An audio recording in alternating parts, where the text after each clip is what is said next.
இவ்வுலகில் மாம்சமானார்.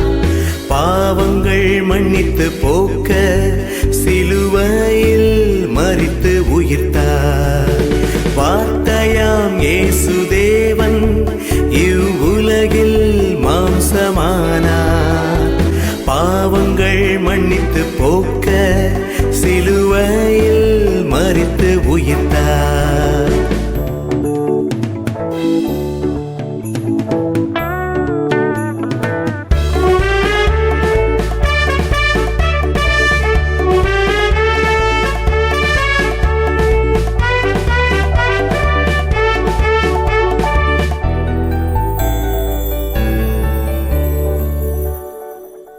யாரும் சேராத ஒளியில் இயேசு என்றும் வாசம் செய்கின்றார். சாத்தானை ஜெயிக்க பிறந்தார் இயேசு, இப்பூவில் ஜெயிக்க பிறந்தார். வார்த்தையாம் இயேசு தேவன் இவ்வுலகில் மாம்சமானார். பாவங்கள் மன்னித்து போக்க சிலுவையில் மரித்து உயிர்த்தார்.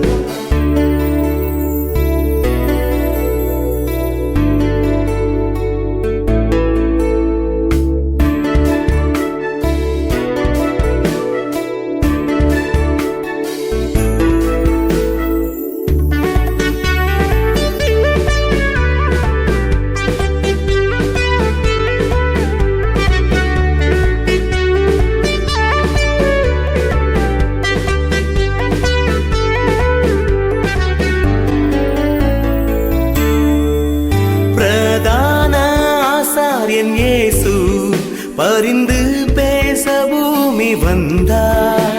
ஆனந்தம் சந்தோஷம் உண்டாகவே மனிதனாய் இயேசு பிறந்தார். வார்த்தையாம் இயேசு தேவன் இவ்வுலகில் மாம்சமானார். பாவங்கள் மன்னித்து போக்க சிலுவையில் மரித்து உயிர்த்தார். வார்த்தையாம் இயேசு தேவன் இவ்வுலகில் மாம்சமானார். பாவங்கள் மன்னித்து போக்க சிலுவையில் மரித்து உயிர்த்தார். தீர்க்கதரிசியின் புஸ்தகம் 25வது அதிகாரம் 4-5 வசனங்களை வாசிக்க கேட்போம். கொடூரமானவர்களின் சீரல் மதிலை மோதி அடிக்கிற பெரு வெள்ளத்தை போல் இருக்கையில் நீர் ஏழைக்கு பலனும் நெருக்கப்படுகிற எளியவனுக்கு திடனும் பெருவெள்ளத்துக்கு தப்பும் அடைக்கலமும் வெயிலுக்கு ஒதுங்கும் நிழலுமானே. வறட்சியான இடத்தில் காங்கை மேகத்தினால்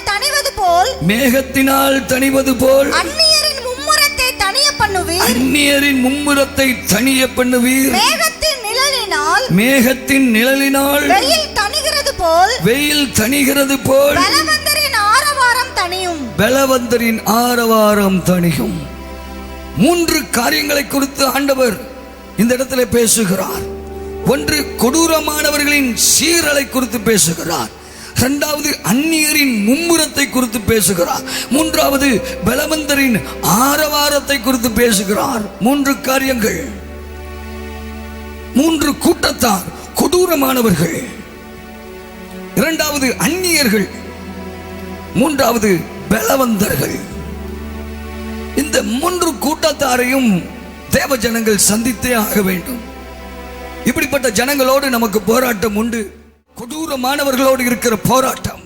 ரட்சிக்கப்பட்டு பரிசுத்த ஆவியானவரை பெற்று தேவனுக்காக எழும்பி நாம் வாழ ஆரம்பிக்கும் போது இந்த 3 கூட்டத்தார் நம்மோடு எதிராக போராட வருகிறார்கள். இந்த 3 கூட்டத்தாரையும் யூஸ் பண்றவன் பிசாசு. That is the Satan. கொடூரமானவர்கள், அந்நியர்கள், பலவந்தக்காரர்கள். இந்த 3 கூட்டத்தாரையும் இந்த ஆராதனையில ஜெயிக்க போகிறோம். கரங்களை தட்டுவீங்களா? We are going to overcome these 3 types of people. 3 பேரும் வித்தியாசமான டைப். 3 different characters. கொடூரமானவர்களுடைய குணங்கள் வேறு, அந்நியர்களுடைய குணங்கள் வேறு, பலவந்தர்களுடைய குணங்கள் வேறு. Totally different. இந்த 3 பேரும் கிரியை செய்கிற அந்த வழிமுறைகள் இருக்கிறதே, அது கொடூரமானது, பயங்கரமானது. ஆனால் கர்த்தர் இப்படிப்பட்ட கொடூரமானவர்களுக்கும் அந்நியருக்கும் பலவந்தருக்கும் நம்மை காக்கும்படிக்கு காப்பேன் என்று வாக்கு கொடுக்கிற ஒரு காரியத்தை தான் இந்த ஏசாயா 25:4-5 வசனங்களில் வாசிக்கிறோம். எனக்கு அருமையான தேவஜனமே, நம்முடைய குடும்பத்திற்கும் பிள்ளைகளுக்கும் இந்த கொடூரமானவர்களிடத்திலிருந்து பாதுகாப்பு உண்டு. அந்நியர்கள் பலவந்தர்கள் இடத்திலிருந்து பாதுகாப்பு உண்டு. கொடூரமானவர்கள் சீறுகிறார்கள், அந்நியர்கள் மும்முரமாய் நிற்கிறார்கள், பலவந்தர்கள் ஆரவாரம் பண்ணி கொண்டிருக்கிறார்கள். இவருடைய சத்தங்களை பாருங்கள். 3 கூட்டத்தாருடைய சத்தமும் வித்தியாசமான சத்தம். 3 வித்தியாசமான குணங்கள். 3 different types of people with 3 different voices. 3 வித்தியாசமான குரல்களை கொண்டவர்களாக இருக்கிறார்கள். கொடூரமானவர்களின் சீரல், பாம்பு சீறுகிறது என்று சொல்லுவோமே, கொடூரமானவர்கள் இப்படித்தான் சீறி கொண்டிருப்பார்கள். அந்நியர்கள் மும்முரமா நிற்பாங்க. மும்முரமா நம்மளை அழிக்கணுங்கிறத மும்முரமா நிற்பாங்க. நம்ம பிள்ளைகளை கெடுக்கணும்னு மும்முரமா நிற்பார்கள். பிசாசு என்ன அவர்களை யூஸ் பண்ணுகிறான். நம்முடைய குடும்பத்தை கெடுக்க, வேலைகளை கெடுக்க, நம்முடைய தொழிலை கெடுக்க அந்நியர்கள் மும்முரமாய் நிற்கிறார்கள். அந்த காரியத்தை செய்யறது மும்முரமாய் இருக்கிறான் சொல்கிறோமே. பலவந்தர்கள் ஆரவாரம் பண்ணி கொண்டிருக்கிறார்கள். ஆரவாரம், இதை செய், இப்படி செய், அதை செய். They are forcing us to do something against the word of God. பலவந்தர்கள் சில காரியங்களை வேதவசனத்துக்கு விரோதமாய் செய்ய பலவந்தம் பண்ணுகிறார்கள். அந்நியர்கள் நம்மை அழிக்கிறதிலே மும்முரமாய் இருக்கிறார்கள். கொடூரமானவர்களோ விரோதமாக சீறிக்கொண்டே இருக்கிறார்கள், பயமுறுத்தி கொண்டே இருக்கிறார்கள். பாம்பு சீரும் போது உடனே ஒரு பயம் வரும், பின்னால் வாங்கிடுவோம், பின் வாங்கி விடுவோம். அதே போல் கொடூரமானவர்களுடைய சீரல் போன்ற வார்த்தைகள், வார்த்தையினாலே உண்டாகிற சீரல்கள், இதெல்லாம் இன்றைக்கு ஆண்டவர் அப்படியே கம்ப்ளீட்டா நீக்கி கர்த்தர் இன்றைக்கு நம்மளை சுத்திகரித்து எனக்கு ஒரு பெரிய விடுதலையின் ஜெயத்தையும் கர்த்தர் கொடுக்கிறார். கரங்களை தட்டி கர்த்தரை மகிமைப்படுத்துங்க. ஜீசஸ், ஹல்லேலூயா. இப்படிப்பட்ட இந்த 3 கூட்டத்தார் இடத்துல இருந்து வருகிற எதிர்ப்புகள் இருக்கிறதே, பிரச்சனைகள் இருக்கிறதே, போராட்டங்கள், கொடூரமானவர்கள் மூலமாக வருகிற போராட்டங்கள், அந்நியர்கள் பலவந்தக்காரர்கள் மூலமாக வருகிற போராட்டங்கள், இவைகள் மத்தியில் நாம் சிக்கொண்டு அந்த போராட்டங்களை இருக்கும் பொழுது நாம் கூப்பிட்ட பொழுது, அப்படி அந்த நேரத்தில் கூப்பிடும் பொழுதுதான் கர்த்தர் நம் ஜெபத்தை கேட்கிறார். சத்தம் ஆமென் சொல்லுங்க, சத்தம் ஆமென் சொல்லுங்க. கீழே கிடக்கிறோம். கொடூரமானவர்கள் தாக்கினா ஒரு குடும்பம் கீழே விழுந்துரும். அந்நியர்கள் பலவந்தக்காரர்கள் ஒரு குடும்பத்தை தாக்கினால், பிள்ளைகளை தாக்கினால் கீழே விழுந்து விடுவார்கள். ஆனா குனிஞ்சு தூக்க கர்த்தர் இருக்கிறார் தெரியுமா? கரங்களை தட்ட மாட்டீங்களா? குனிந்து தூக்க கர்த்தர் இருக்கிறார். Jesus is there to rescue them, to make them to stand up in the right place. அதனால்தான் இந்த பாடல் பக்தன் பாடுகிறார். துயரத்தில் கூப்பிட்டேன், உதவிக்காய் கதறினேன், அழுகுரல் ஆண்டவர் கேட்டாராம், உடனே குனிந்து தூக்கினாராம். இந்த கொடூரமானவர்கள், பலவந்தக்காரர்கள், அந்நியர்கள், இவர்கள் மூலமாக விழுந்து கிடக்கிற நபர்களை இன்றைக்கு தூக்கி எடுத்து நிறுத்துகிறார். இந்த கொடூரமானவர்களை குறித்து கொஞ்சம் சொல்ல விரும்புகிறேன். கொடூரமானவர்கள் cruel people, cruelty என்று சொல்வார்கள். கொடுமை என்று சொல்லும்போது cruelty. கொடூரமானவர்கள் cruel people. கொடூரமானவர்களை குறித்து நான் சொல்ல வேண்டும் என்றால், இவர்கள் கொடூரமாய் ஆட்சி செய்கிறவர்கள், கொடூரமாய் ஜனங்களை அடிமைப்படுத்துகிறவர்கள், கொடூரமாய் ஆளுகை செய்கிறவர்கள். லேவியராகமம் 27:13 வாசித்து பாருங்கள். கொடூரமாய் ஆளப்படுகிற ஒரு காரியத்தை குறித்து கர்த்தர் சொல்லுகிறார். லேவியராகமம் 25:46 வாசித்து பாருங்கள். ஒருவருக்கொருவர் கொடூரமாய் ஆளக்கூடாது என்று கர்த்தர் இஸ்ரவேல் ஜனங்களுக்கு சொன்னார். லேவியராகமம் 25:53 வாசித்து பாருங்கள். கொடூரமாய் ஆளக்கூடாது என்று மறுபடியும் கர்த்தர் சொன்னார். இஸ்ரவேல் ஜனங்களுக்கு எப்படி எப்படி தன்னை ஆராதிக்க வேண்டும் என்று லேவியராகமத்தின் புஸ்தகத்திலே கர்த்தர் எடுத்து கூடும்போது அங்கே கொடூரமாய் ஆட்சி செய்யப்படுகிற எந்த காரியமும் இருக்கக்கூடாது என்று அங்கே சொல்லுகிறார். கொடூரமாய் ஆளப்படுகிற தன்மைகள் கட்டுகளிலே, பிசாசின் கட்டுகளிலே உண்டாகிறது. ஒரு கொடூரமான ஒரு துன்மார்க்கனின் பிடியில இருப்பது சத்துருடைய போராட்டம். கொடூரமானவர்களுடைய, பொல்லாதவர்கள், அக்கிரமக்காரர்கள், கொடூரமானவர்களுக்கு கீழே ஒரு குடும்பம் பிடித்து வைக்கப்பட்டிருப்பது சாபத்தினுடைய ஒரு அடையாளம். எனக்கு அருமையான தேவ ஜனமே, இன்றைக்கு கொடூரமானவர்களின் கையில இருந்து தான் கர்த்தர் இன்றைக்கு விடுவிக்கிறதுக்கு இந்த ஆராதனைக்கு இறங்கி வந்திருக்கிறார். கொடூரமானவர்களின் அந்த சீரலை கர்த்தர் கட் பண்ணி எடுத்துட்டு அவனை துரத்தி விடுறாரு. கரங்களை தட்டுங்க பார்ப்போம். சிலுவையில் அதைத்தானே பண்ணாரு. மரணமே உன் கூரங்கே, பாதாளமே உன் ஜெயம் எங்கே? பவுல் சொல்றாரு, இயேசு கிறிஸ்து சிலுவையில போய் என்ன செஞ்சா தெரியுமா? மரணத்திற்கு இந்த கொடுக்கு கூர் கொடுக்க கட் பண்ணி அப்படி தூக்கி போட்டார். இப்போ பவரே கிடையாது சின்னுக்கு. எது மாமேன்னு சொல்லுங்க. பாவத்துக்கு பவர் இல்லாம போச்சு, மரணத்துக்கு பவர் இல்லாம போச்சு. பாவத்திற்கு இருந்த அந்த ஜெயத்தை கட் பண்ணி விட்டுட்டாரு. பாதாளத்துக்கு இருந்த ஜெயம், மரணத்திற்கு இருந்த கூர், சதமாமேன்னு சொல்லுங்க, பாவத்திற்கு இருந்த வலிமை எல்லாத்தையும் இயேசு கட் பண்ணிட்டார் சிலுவையில. எனக்கு அருமையான தேவதைகள் அந்த சிலுவை நோக்கி பாருங்கள். Look unto the cross of Calvary. அப்படின்னா ஏதோ ஒரு சுரூபத்தை வச்சு, சிலுவையில் உள்ள சுரூபத்தை வச்சு அல்ல, சிலுவையின் உபதேசத்தை நோக்கி பாருங்கள். கிறிஸ்து ஏன் உங்களுக்காக மரித்தார் என்பதை நோக்கி பாருங்கள், உற்று கவனிங்கள். அவர் ரட்சிக்கப்படுவர்களுக்கு தேவ பலனாயிருக்கிறார். சிலுவையை பற்றிய உபதேசம் கெட்டு போகிறவர்களுக்கு பைத்தியம், ரட்சிக்கப்படுகிற நமக்கோ அது தேவ பலன், தேவ பலன். சிலுவையை பற்றிய உபதேசத்தை அறிக்கை பண்ணுங்கள், சிலுவை பற்றிய உபதேசத்தை தியானிங்கள். இயேசு மரித்தார், இயேசு அடக்கம் பண்ணப்பட்டார், இயேசு 3ஆம் நாள் உயிரோடு கூட எழுந்தார்.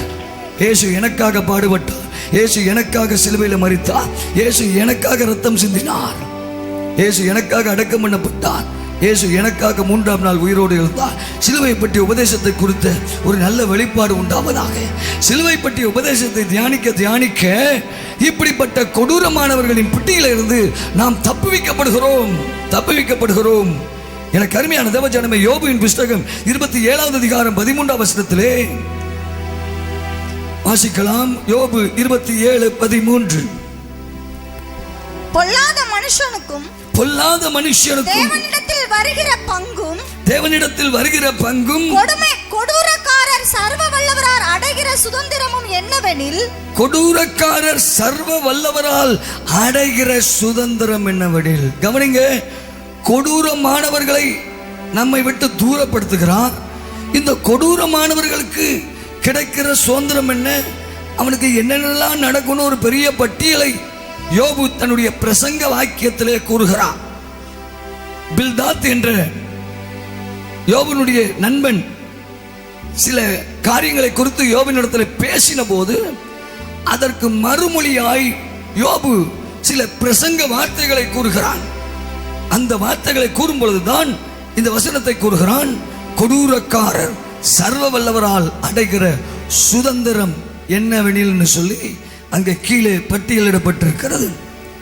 கவனிங்கள், யோபு 25:2 பில்தாத் யோபினுடைய நண்பன் என்ன சொல்கிறார்?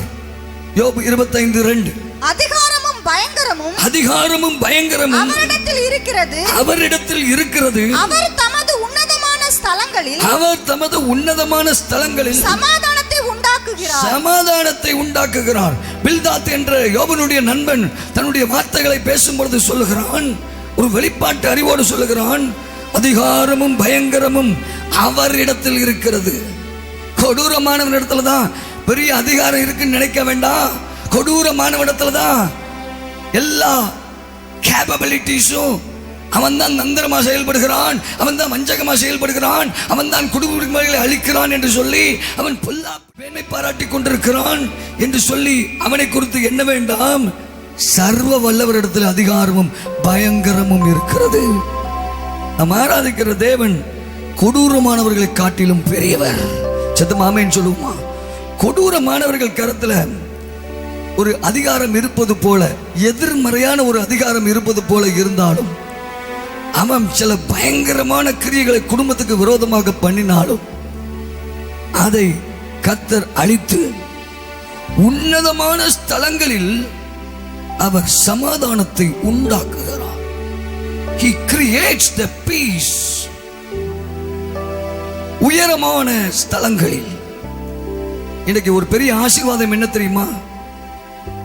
சமாதானத்தை உங்களுக்கு என்று கர்த்தர் உண்டாக்குகிறார். இது ஏற்கனவே சிலுவையிலே உண்டு பண்ணப்பட்ட சமாதானம். சமாதானத்தை உண்டு பண்ணும் ஆக்கினை அவர் மேல் வந்தது என்று எசாயா தீர்க்கதரிசி சொல்லுகிறார். சமாதானத்தை உண்டு பண்ணும் ஆக்கினை இங்கே பில்தாத் என்ற யோபனுடைய நண்பன் சொல்லுகிறான், அவர் உயர் ஸ்தலங்களில் சமாதானத்தை உண்டாக்குகிறார். அந்த சிலுவையில் உண்டாக்கப்பட்ட சமாதானம் இருக்கிறதே, அதை ஒருவேளை உங்க குடும்பத்தில் அனுபவிக்க முடியாமல், பிள்ளைகள் வாழ்க்கையில அனுபவிக்க முடியாமல் இதுவரைக்கும் நீங்கள் வேதனைப்பட்டுக் கொண்டிருக்கலாம். கொடூரமானவர்கள் இந்த சமாதானத்தை அழித்திருக்கலாம். கணவன் மனைவி இடையிலே கொடூரமானவர்கள் இடையிலே நுழைந்து சந்தேக வார்த்தைகளை பேசி பிரித்திருக்கலாம். கொடூரமானவர்கள், இப்படி பிரிக்கப்பட்ட குடும்பங்களை கர்த்தர் இணைப்பாராக. கொடூரமானவர்கள் நிமித்தம், கொடூரமானவர்களின் மூலம் பிரிக்கப்பட்ட குடும்பங்களை கர்த்தர் சமாதானத்தை உண்டாக்கி குட்டி சேர்ப்பாராக, இணைத்து விடுவாராக. கரங்களை தட்டுவீங்களா? Glory to Jesus. இந்த சத்தத்தை கேட்கிற, இந்த வார்த்தையை கேட்டுக்கொண்டிருக்கிற எனக்கு அருமையான தேவஜனமே, பிரிந்து போன குடும்பங்கள் இயேசுவின் நாமத்தில் இணைவதாக என்று நான் கட்டளை கொடுக்கிறேன். இயேசுவின் நாமத்தில் கொடூரமானவர்களினால், கொடூரமானவர்களின் ஆலோசனையினால், இயேசுவின் நாமத்தினாலே கெடுக்கப்பட்ட கொடூரமானவருடைய ஆலோசனையினால் கெடுக்கப்பட்ட சமாதானங்கள் திரும்ப வருவதாக. Let it get into the families. அதிகாரம் பயங்கரமும் அவரிடத்தில் இருக்கிறது. Believe the word. கர்த்தருடைய வார்த்தையை விசுவாசியுங்கள். அவரிடத்தில் இருக்கிறது. அவர் உயர் ஸ்தலங்களில் சமாதானத்தை உண்டு பண்ணுகிறார். Can you see that? இந்த சமாதானத்தை உண்டாக்குறார் பாருங்க. உங்க மூத்த பிள்ளைக்கு அவர் சமாதானத்தை உண்டாக்குறார். உங்க இரண்டாவது பிள்ளைக்கு சமாதானத்தை உண்டாக்குறார். உங்க மூணாவது பிள்ளைக்கு சமாதானத்தை உண்டாக்குறார். இந்த ஆராதனையில உங்க புருஷன் உள்ளத்துல சமாதானத்தை உண்டாக்குகிறார். God is creating the peace inside your husband's heart, inside your wife's heart. உன் மனைவியின் இருதயத்திலே கர்த்தர் ஒரு சமாதானத்தை உண்டாக்குற. சமாதானம் இல்லையே குடும்பத்துல, சமாதானம் இல்லையே. மூணாவது நபர் இவன் கொடூரக்காரன் வந்து நுழைஞ்சிட்டானே, இவனால சமாதானம் கெட்டு போய்விட்டதே. கொடூரமானவர்களை இயேசுவின் நாமத்தில் நான் அர்த்தம் பண்ணுகிறேன் right now. கொடூரமானவர்கள், கொடூரமானவர்கள். Every cruel people be removed from our path, from our family. எத்தனையோ பேர் இடத்திலே பேசும்போது, ஜெபத்திற்கு அவர்கள் வரும்பொழுது அவர்கள் சொல்லுகிற ஒரு காரியம், ஐயா இந்த மனுஷன் என்னைக்கு வந்து என் குடும்பத்தோடு தொடர்பு கொள்ள ஆரம்பித்தானோ அன்னையிலிருந்து எங்க குடும்ப சமாதானம் போச்சு. We lost our peace. இத்தனை வருடங்கள், 30 வருடங்கள் சமாதானமாய் வாழ்ந்தோம் கணவனும் மனைவியுமாக. ஆனா இப்போ கோர்ட்ல விவாகரத்து நோட்டீஸை கொடுத்திருக்கிறாரு. என்னன்னே தெரியல. ஆனா ஒண்ணு தெரியுது, பின்னால சில கொடூரமானவர்களுடைய கிரியை இருக்கிறத மாத்திரம் நான் புரியல. ஜெபத்திற்காக வந்த ஒரு சகோதரி சொன்ன ஒரு காரியம், விவாகரத்து நோட்டீஸ் அவ்வளவு இணக்கமாக இருந்தோம், ஒரு மனதோடு இருந்தோம் குடும்பத்தில். இத்தனை வருடங்கள் கழித்து இப்போ நோட்டீஸ் கொடுத்திருக்கிறார். I don't know what. She was crying. அழுகிறாள். கொடூரமானவர்கள், கொடூரமானவர்கள் அந்த சீரலை, அந்த கொடூரமானவர்களின் சீரலை கர்த்தர் இன்றைக்கு அழிக்கிறான். கர்த்தர் இன்றைக்கு அழிக்கிறான். கொடூரமானவர்களின் சீரல் எப்படி இருக்கிறது தெரியுமா? மதிலை மோடி அடிக்கிற பெருவெள்ளம். அதனால்தான் பெரு வெள்ளத்தை எல்லாம் சொப்பனத்துல பார்க்கும்போது, பெரு வெள்ளம் எல்லாம் அது ஜனங்களிடம் இருந்து வருகிற அந்த எதிர்ப்புகளை காட்டுகிறது. ஜனங்களிடம் இருந்து வருகிற எதிர்ப்புகள். வெள்ளம் புரண்டு வருவது போல், அந்த வெள்ளத்துக்குள்ள புரண்டு நீங்களும் புரண்டு போவது போல், வெள்ளம் அடித்து செல்லப்படுவது போல் காட்சிகளை காண்பது அது ஜனங்களுடைய எதிர்ப்புகளிலே, கொடூரமானவர்களுடைய சீரலிலே அது அடித்து செல்லப்படுகிற நிலை. ஆனால் இப்படிப்பட்ட ஒரு வலிமையுள்ள கொடூரமானவர்களுடைய அந்த சீரல்கள் பெருவெள்ளத்தை மோதி அடிக்கிற, மதிலை மோதி அடிக்கிற பெருவெள்ளத்தை போல் இருந்தாலும் ஹல்லேலூயா, கர்த்தர் ஏழைக்கு பலன், ஏழைக்கு பலன், நெருக்கப்படுகிற எளியவனுக்கு திடன், எளியவனுக்கு திடன், ஓ ஏழைக்கு பலன், பெருவெள்ளத்துக்கு தப்பும் அடைக்கலம், அடைக்கலம், வெயிலுக்கு ஒதுங்கும் நிழல்.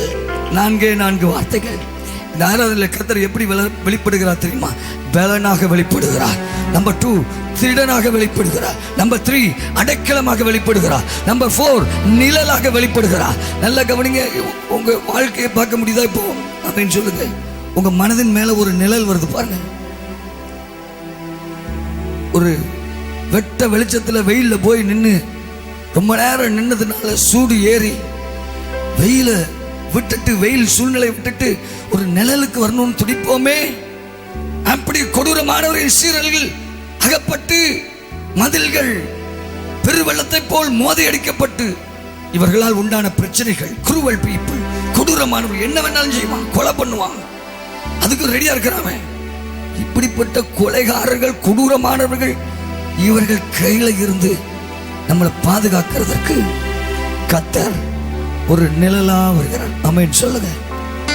as a shadow, உன்னதமானவரின் மறைவில் இருக்கிறவன் சர்வ வல்லவருடைய நிழலில் தங்குவான்.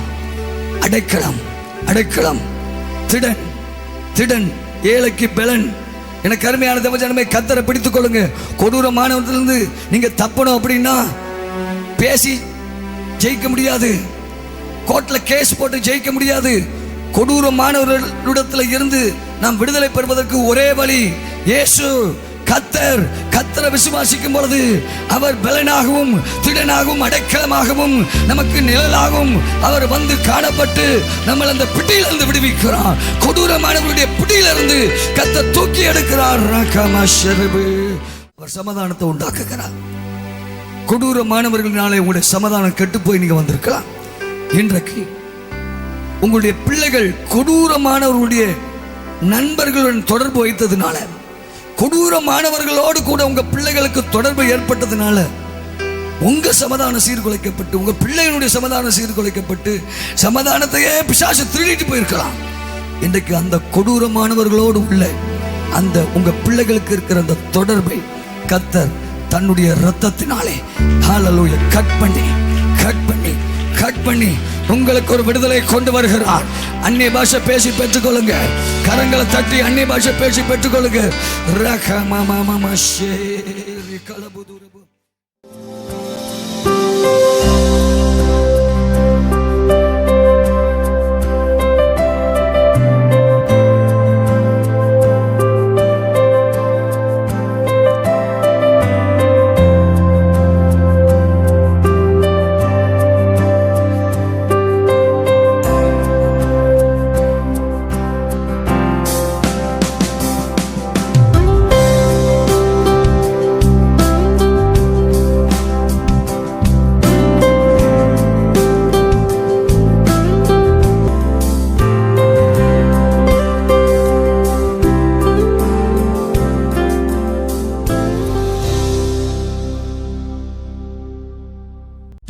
VM சபை ஆராதனை ஒழுங்குகள். ஒவ்வொரு நாளும் அதிகாலை ஜெபம் காலை 5:30 மணி முதல் 6:30 மணி வரை. ஒவ்வொரு நாளும் ஆண்கள் ஜெப கூடுகை இரவு 9 மணி முதல் 10 மணி வரை. திங்கட்கிழமை ஆலோசனை நாள் காலை 9 மணி முதல் இரவு 9 மணி வரை. தனியாகவும் குடும்பமாகவும் ஆவிக்குரிய மற்றும் மருத்துவ ஆலோசனைகளை பெற்று ஜெபிக்க முன்பதிவு செய்யவும். செவ்வாய்க்கிழமை இந்திய தேசத்திற்காய் விசேஷ ஜெபம் காலை 10 மணி முதல் 1 மணி வரை. அபிஷேக ஜெபக்கூடுகை மாலை 6 மணி முதல் 8 மணி வரை. புதன்கிழமை கட்டுதல் கட்டவிழ்த்தல் ஜெபம் காலை 10 மணி முதல் 1 மணி வரை. குடும்ப ஆசீர்வாத கூட்டம் மாலை 6 மணி முதல் 8 மணி வரை. வியாழக்கிழமை பிள்ளைகளுக்காக விசேஷ ஜெபம் காலை 10 மணி முதல் 1 மணி வரை. திருமணம் நடக்கவும் குழந்தை பாக்கியம் உண்டாகவும் ஜெபம் மாலை 6 மணி முதல் 8 மணி வரை. வெள்ளிக்கிழமை விசேஷ உபவாச ஜெபம் காலை 10 மணி முதல் 1 மணி வரை. தொழில் ஆசீர்வாத கூட்டம் மாலை 6 மணி முதல் 8 மணி வரை. இரவு ஜெபம் இரவு 10 மணி முதல் 1 மணி வரை. சனிக்கிழமை சுகமளிக்கும் விடுதலை கூட்டம் காலை 10 மணி முதல் 1 மணி வரை. வேத பாடம் மாலை 6 மணி முதல் 8 மணி வரை. ஞாயிற்றுக்கிழமை முதலாம் ஆராதனை காலை 9 மணி முதல் 12 மணி வரை. இரண்டாம் ஆராதனை மாலை 6 மணி முதல் 8 மணி வரை. ஒவ்வொரு மாதமும் அமாவாசை இரவு ஜெபம் இரவு 10 மணி முதல் 1 மணி வரை. வாருங்கள், ஆசீர்வாதம் பெற்றுச் செல்லுங்கள். யாவரையும் அன்புடன் அழைக்கிறோம். இடம் BEM சபை, மங்கள் மால், தரைத்தளம், வாட்டர் டேங்க் எதிரில், பாளையங்கோட்டை பிரதான சாலை, தூத்துக்குடி. தொடர்புக்கு பாஸ்டர் டாக்டர் M. ரால்ஸ்டன், தலைமை போதகர் BEM சபை, இயக்குனர் BEM மிஷனரி ஸ்தாபனம்.